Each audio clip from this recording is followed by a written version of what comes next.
En 2004, Sergueï Skripal est arrêté par les services de sécurité russes et accusé de haute trahison au profit des services secrets britanniques, qu'il aurait recruté dès 1995. Réfugié en Angleterre après un échange de prisonniers en 2010, il est rattrapé par son passé. Le 4 mars 2018, cet ancien colonel du renseignement militaire âgé de 66 ans, et sa fille Yulia, 33 ans, en visite chez son père, sont retrouvés inconscients, mais vivants, sur un banc du centre de Salisbury, une petite ville située à 140 km de Londres. Tous deux ont été empoisonnés avec une substance chimique interdite, du Novichok, dissimulée dans un flacon de parfum.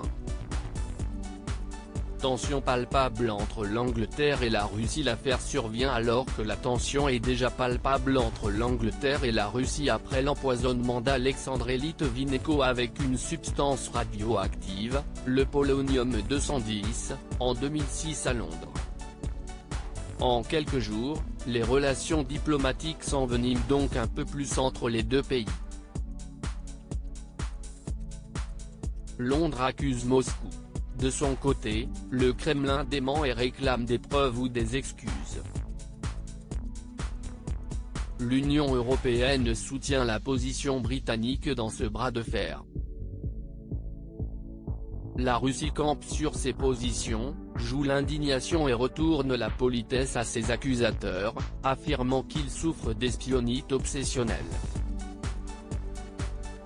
Un policier en soins intensifs après une perquisition. La mini-série réalisée par Soldib prend le parti d'aborder l'intrigue non pas du point de vue des hommes de pouvoir, mais de celui des acteurs de terrain, comme le policier Nick Bailey, qui s'est retrouvé en soins intensifs après avoir été en contact avec le poison lors de la perquisition au domicile des Skripal.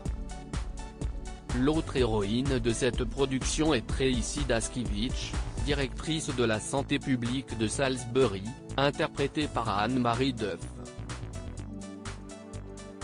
Ce sont des gens comme elle qui ont porté le fardeau sur leurs épaules. Ils constituent le ciment qui permet à notre société de tenir. Tracy représentait cette classe de travailleurs que nous voulions rendre visible, indique Declan Nolan, co-scénariste avec Adam Patterson. 3 ans après les faits, l'enquête semble au point mort malgré une victime collatérale décédée en juillet 2018, qui aurait manipulé un objet contaminé par le même agent innervant que celui utilisé contre les Skripal.